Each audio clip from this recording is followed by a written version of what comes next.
मासिक धर्म छूत रोग प्राकृतिक बदलाव यह रचना भले ही पूर्णतः काल्पनिक है, पर ऐसी स्थिति से हर एक लड़की को कभी ना कभी गुजरना ही पड़ता है। इतने बदलाव के बाद भी हमारे समाज में अभी तक बहुत सी जगहों पर मासिक धर्म पर खुलकर बात नहीं की जाती। लड़कियों में इसके लिए एक झिझक होती है और मैं भी उनमें से एक हूँ। पर आज मैं इस झिझक को एक तरफ रखकर इस विषय पर एक कहानी पेश करना चाहती हूँ, ताकि मैं भी लोगों का नज़रिया बदलने में अपना कुछ योगदान दे सकूँ। मीशा रूपनगर में रहने वाली एक सुंदर और सुशील लड़की है। वह 9वीं कक्षा में पढ़ती है और हमेशा अपनी कक्षा में अव्वल आती है। इसके लिए वो बहुत मेहनत करती है। मीशा के परिवार में उसके पापा राजीव, मम्मी आरती और छोटा भाई दीप रहते हैं। मीशा पास ही के स्कूल में पढ़ती है और वो अपनी एक पड़ोस की एक लड़की रूही, जो कि 10वीं कक्षा में पढ़ती है, उसके साथ स्कूल जाती है। मीशा की ज़िंदगी हंसी खुशी चल रही थी कि एक दिन जब वो स्कूल में थी तो अचानक ही उसके पेट में दर्द होने लगा। पेट में हो रहे दर्द के कारण वो खुद में ही बड़बड़ाने लगी। कल मैंने छोले भटूरे खाए थे, शायद इसलिए ये दर्द हो रहा है। स्कूल से घर जाते ही मैं दवाई ले लूँगी तो दर्द ठीक हो जाएगा। जूही कहती है, सहेली क्या हुआ मीशा, अकेले में क्या बड़बड़ाए जा रही है। मीशा कुछ नहीं यार, कल मैंने छोले भटूरे खाए थे तो मेरे पेट में काफ़ी दर्द हो रहा है। जूही चिंता करते हुए, ज़्यादा दर्द है तो छुट्टी लेकर घर चली जा। मीशा नहीं यार, अब तो 2 लेक्चर ही रह गए और तब तक तो मैं दर्द बर्दाश्त कर लूँगी। जूही और मीशा आपस में बातें कर रही होती है कि उनका हिंदी का लेक्चर लग जाता है और उनकी हिंदी की अध्यापिका मिसेस नमिता उनकी कक्षा में आ जाती है। सारे बच्चे उनका अभिवादन करने के लिए अपनी अपनी जगह पर खड़े हो जाते हैं कि तभी कुछ लड़के ज़ोर ज़ोर से हंसने लगते हैं। लड़कों को इस तरह हंसते देखकर मिसेस नमिता उनसे गुस्से में कहती है, ये क्या बदतमीज़ी है, आप सब इस तरह से क्यों हंस रहे हैं। मिसेस नमिता की गुस्से वाली रौबदार आवाज़ सुनकर सभी लड़के चुप हो जाते हैं। तभी मिसेस नमिता उनसे फिर से पूछती है, मैंने आप सबसे कुछ पूछा है कि इस तरह क्यों हंस रहे थे, जल्दी जवाब दीजिए, वरना मुझसे बुरा कोई नहीं होगा। लड़कों की तो अब कुछ भी बोलने की हिम्मत नहीं होती, पर उनकी ही कक्षा की एक लड़की पूजा मिसेस नमिता से कहती है, मैम वो मीशा, क्या मीशा, पूरी बात बताओ। पूजा के मुंह से अपना नाम सुनकर अब तो मीशा भी हैरानी से पूजा की तरफ देखने लगती है। पूजा अपनी बात को पूरा करते हुए कहती है, मैम मीशा की स्कर्ट पर खून लगा हुआ है। ये सुनकर बाकी बच्चे भी मीशा की स्कर्ट की तरफ देखने लग जाते हैं। उसकी स्कर्ट पर खून का दाग देखकर लड़के अपने मुंह में हंसी दबाने की कोशिश करने लगते हैं। इस सब से मीशा का चेहरा बिल्कुल सफ़ेद पड़ जाता है। वो जूही की तरफ देखने लगती है और वो भी उसकी स्कर्ट पर दाग देखकर अपना सिर हाँ में हिला देती है। जूही का जवाब पाकर मीशा धड़म से अपनी सीट पर बैठ जाती है। अपनी बेइज्जती होती देखकर उसका चेहरा लाल हो जाता है और उसकी आंखों में आंसू बहने लगते हैं। मिसेस नमिता पूरी बात समझ जाती है तो वो मीशा से कहती है, मीशा बेटा तुम मेरे साथ चलो और रोना बंद करो। मीशा रोते हुए, नहीं मैम, मैं कहीं नहीं जाऊंगी, सब मेरे ऊपर हंसेंगे। कोई नहीं हंसेगा बेटा, मैं हूँ ना तुम्हारे साथ। जूही भी मीशा के कंधे पर हाथ रखकर उसे मिसेस नमिता के साथ जाने का इशारा करती है। मीशा अपना सिर नीचे झुकाए ही मिसेस नमिता के साथ चली जाती है। उनके जाने के बाद एक बार फिर लड़के ज़ोर ज़ोर से हंसने लगते हैं और लड़कियां भी आपस में बात करके मीशा के बारे में तरह तरह की बातें करने लगते हैं। मिसेस नमिता मीशा को अपने साथ वॉशरूम ले जाती है। मीशा रोते हुए उनसे पूछती है, ये सब क्या है मैम, मेरे शरीर से ये खून क्यों निकल रहा है और मेरे पेट में भी बहुत दर्द हो रहा है। उसके सिर पर हाथ फेरते हुए, घबराओ मत बेटा, ये एक साधारण बात है। तुम्हें याद है ना कि हमारे स्कूल में कुछ दिन पहले एक सेमिनार हुआ था मासिक धर्म को लेकर। जी मैम, मुझे याद है। तो बेटा ये वही है, तुम्हारा मासिक धर्म शुरू हो गया है और ये तो हर लड़की के साथ होता ही है। इसमें डरने की या शर्म करने की कोई बात नहीं है। अब जाओ, जाकर पैड लगा लो और ये मेरी स्कार्फ रख लो। इसे अपनी कमर पर बांध देना। इस स्कार्फ के रंगों में तुम्हारा ये दाग छुप जाएगा। मिसेस नमिता उसे पैड और अपना स्कार्फ दे देती है।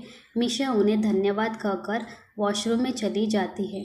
कुछ देर बाद वो वापस आती है तो मिसेस नमिता उसे खुद उसकी कक्षा में छोड़कर आती है और लड़कों को घूरते हुए गुस्से में कहती है, खबरदार, जो अब किसी ने भी मीशा को तंग किया या उसका मजाक बनाया तो मुझसे बुरा कोई नहीं होगा। उनकी बात सुनकर सब चुपचाप बैठ जाते हैं और उसके बाद कोई कुछ नहीं बोलता। जैसे तैसे करके मीशा आखिरी लेक्चर लगाती है।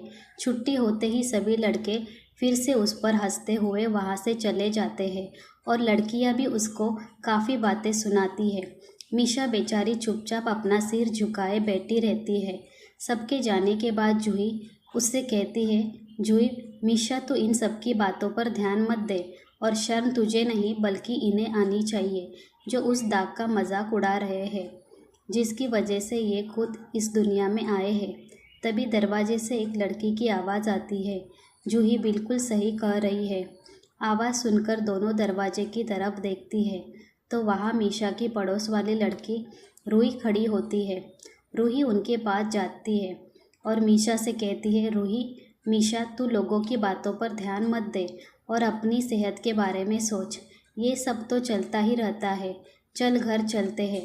तेरे पेट में दर्द हो रहा होगा ना, तो घर जाकर आंटी से कहकर पेट पर गर्म पानी से सेक लेना, तुझे आराम मिलेगा। रूही मीशा को उठाती है और उसकी स्कर्ट पर बंधे स्कार्फ को ठीक से बांध देती है। फिर रूही, मीशा और जूही स्कूल से घर के लिए निकल जाते हैं।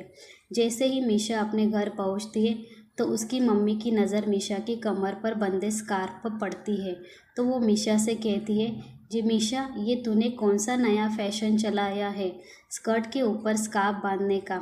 मीशा रोते हुए, मम्मी, मेरा मासिक धर्म शुरू हो गया है और मेरी स्कर्ट ख़राब हो गई थी तो नमिता मैम ने मुझे ये स्कार्फ दे दी।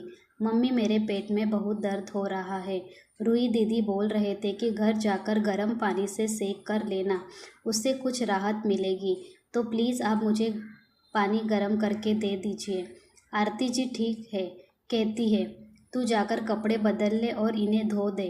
मीशा, ठीक है मम्मी, पर उससे पहले मैं जाकर पानी पी लेती हूँ। आरती जी, रुक, मैं देती हूँ। जब तक तेरे पीरियड्स ठीक नहीं हो जाते तब तक ना तू रसोई में जा सकती है और ना ही मंदिर। तुझे रहना भी सबसे अलग ही होगा। मीशा हैरानी से, ये आप क्या कह रही है माँ? ये तो प्राकृतिक बदलाव है जो हर लड़की में होता है, तो फिर इतनी रोक टोक क्यों माँ? आरती जी, ये सब बातें मुझे नहीं पता। बस जो समाज के बनाए हुए नियम हैं मैं उनका ही पालन कर रही हूँ और तुझे भी इन नियमों का पालन करना होगा। अब जा यहाँ से और जो बोला है वो कर। मीशा रोते हुए अपने कमरे में चली जाती है और अपने कपड़े बदलकर उन्हें धो देती है और बेड पर लेटकर रोने लग जाती है। उसकी मम्मी उसे गर्म पानी की बोतल देकर चली जाती है। वो कुछ देर के लिए भी उसके पास नहीं बैठती, जिससे मीशा को बहुत बुरा लगता है।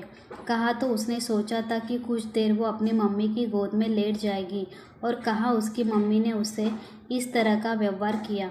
दर्द के कारण मीशा पीरियड्स रहने तक स्कूल नहीं जा पाती और घर पर ही रहती है। लोगों का पीरियड्स के प्रति इस तरह का व्यवहार देखकर वो मन ही मन इस बारे में बदलाव लाने के बारे में सोचती है। 4 दिन के बाद जब वो स्कूल जाती है तो एक बार फिर उसकी कक्षा वाले उसका मजाक उड़ाते हैं, पर वो किसी की तरफ ध्यान नहीं देती और अपनी पढ़ाई में लग जाती है। ऐसे ही समय बीतता जाता है और उसकी 9वीं की वार्षिक परीक्षाएं आ जाती है। हर महीने वो दर्द सहकर और लोगों के व्यवहार को देखकर अपने इरादों को और मजबूत करती रहती है। जब उसकी वार्षिक परीक्षाओं का परिणाम आता है तो उसने हर बार की तरह स्कूल में प्रथम स्थान प्राप्त किया होता है। उनके स्कूल में वार्षिक उत्सव समारोह रखा जाता है, जिसमें सभी कक्षाओं में टॉप में रहने वाले विद्यार्थियों का सम्मानित किया जाता है।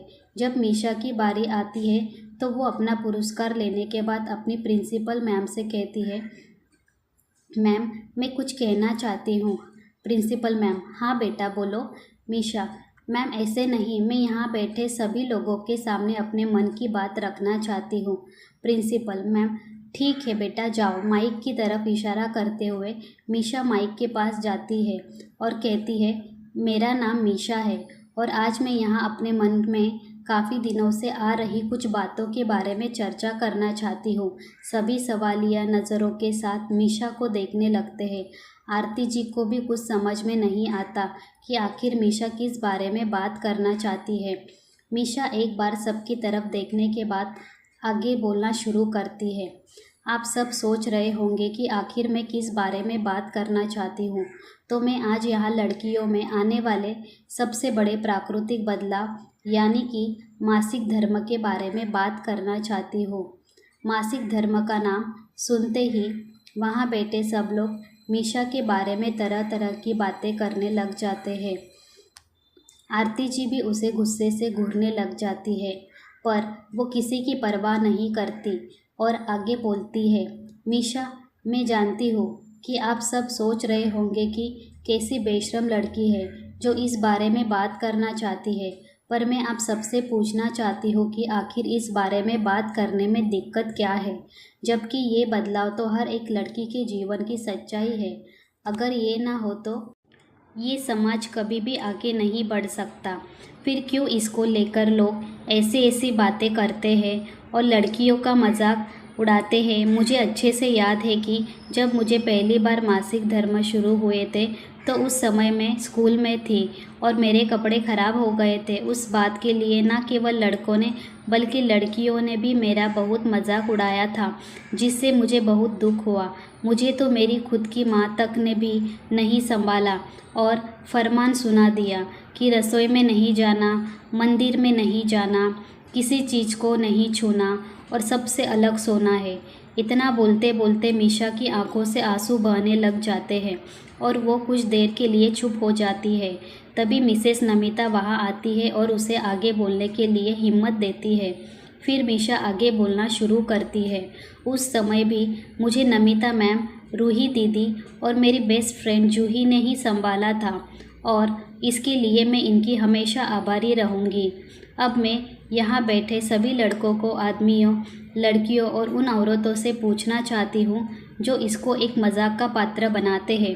वो सब मुझे ये बताए कि क्या आप सब इस दाग के बिना ही इस दुनिया में आ गए हैं क्या? आपकी माँओं को ये दाग नहीं लगते थे क्या? उन्हें मासिक धर्म से नहीं गुजरना पड़ता था?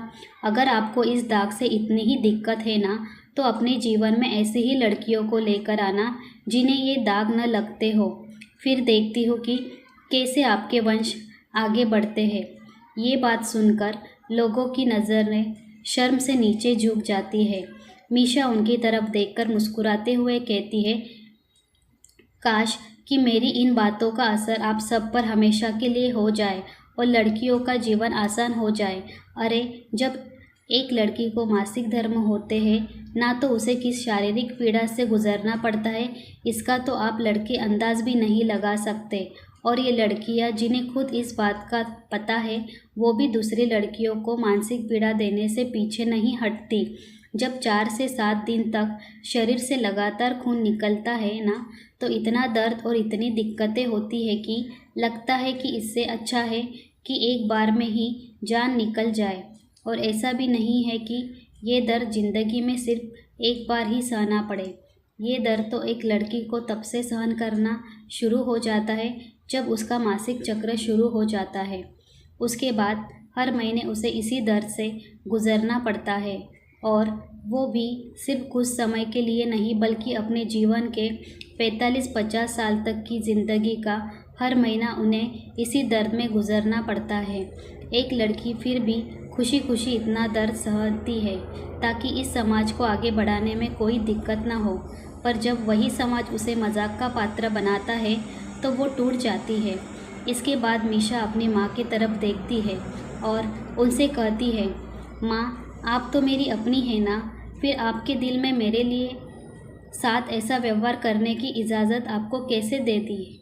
माना कि आपके समय में आप सबके साथ ऐसा ही व्यवहार हुआ है, और माँ, फिर तो आप अच्छे से समझती है कि उस समय कितना दुख होता है। तो फिर आपने बदलाव लाने की कोशिश क्यों नहीं की? क्यों मेरे साथ भी वैसा ही व्यवहार किया जैसे कि आपके साथ हुआ था? उस दिन मैं इतनी उम्मीद के साथ घर आई थी कि आप मुझे खुद से बिल्कुल भी दूर नहीं करेगी, पर आपने क्या किया माँ? मीशा की बात सुनकर आरती जी को अपने समय की याद आ जाती है, जब उनका मासिक चक्र शुरू हुआ था। उनकी माँ और दादी ने उनके साथ भी ऐसा ही व्यवहार किया था और उनको कितना दुख हुआ था।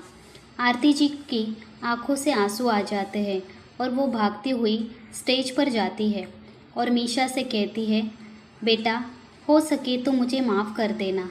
जब तुझे मेरी सबसे ज़्यादा ज़रूरत थी तो मैंने तुझे अकेला छोड़ दिया और तुझे भी उसी दर्द में धकेल दिया जिससे कभी मैं खुद गुज़रती थी। पर मैं तुझसे वादा करती हूँ कि अब से हर महीने में तेरा पूरा ध्यान रखूँगी। मीशा अपनी माँ के गले लग जाती है और कुछ देर ऐसे ही रहने के बाद वो उनसे अलग होती है और सभी से कहती है, मैं आशा करती हूँ कि आप सब भी अब से लड़कियों का मजाक उड़ाना बंद करके उन्हें मासिक पीड़ा देना बंद करेंगे। आप सब उनकी शारीरिक पीड़ा तो दूर नहीं कर सकते, पर कम से कम उनकी मानसिक पीड़ा तो दूर कर ही सकते हैं ना। आप सब लड़कियों पर जो रोक टोक लगाते हैं कि रसोई में नहीं जाना, मंदिर में नहीं जाना, सबसे अलग रहना है, ये सब बंद कर दीजिए, क्योंकि ये एक प्राकृतिक बदलाव है ना कि एक छूत की बीमारी। और मंदिर जाने से क्या हो जाएगा, जबकि इस संसार की जननी खुद एक औरत है। इसलिए इन अंधविश्वासों को छोड़कर अपनी बहू बेटियों का इस समय पर साथ देकर उनकी हिम्मत को बढ़ाइए।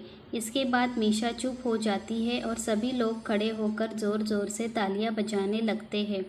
मीशा ये सोचकर बहुत खुश होती है कि शायद वो ज़्यादा न सही, पर कुछ लोगों की सोच बदलने में तो कामयाब हो ही गई है। दोस्तों, उम्मीद करती हूँ कि आपको हमारी कहानी पसंद आई होगी। कहानी पसंद आई है तो वीडियो को लाइक करें, चैनल पर नए हैं तो चैनल को सब्सक्राइब करें और हाँ, नोटिफिकेशन बेल आइकन को ज़रूर दबाइए ताकि अगली अपडेट सबसे पहले आपको मिले। तब तक के लिए धन्यवाद।